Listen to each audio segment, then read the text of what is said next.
Tsak ika'y mapapaibig ang bibi mo at ang bibi ko. Love you, pare. Bibo! Bibo!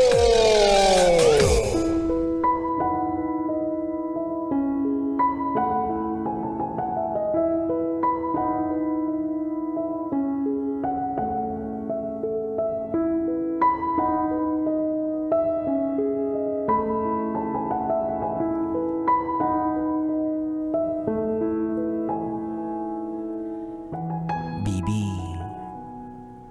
kasalukuyan ka bang nasa isang mahabang relasyon na pakiramdam mo ay hindi na mabubuwag dahil pinatibay na ng panahon? Sa loob ng maraming taon, paniguradong marami na kayong nakaharap na hamon. Karamihan nalampasan, pero may iilan na hindi na talaga nahanapan ng solusyon. Pero ayan kayo, nananatiling magkasama. Umaasa na sana ikaw at siya na nga talaga. Sa kasamaang palad, hindi lahat ng long term ay nangangahulugang forever.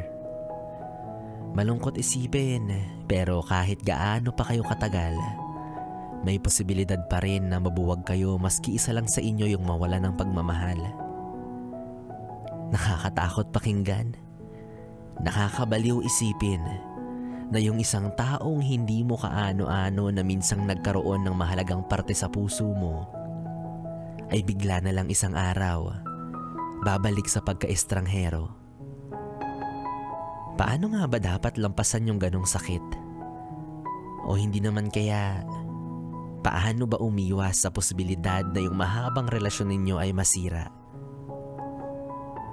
Alam mo, kahit gaano pa kayo katagal, basta once maramdaman mong ayaw niya na sa'yo at aalis na siya, simple lang, payagan mo na.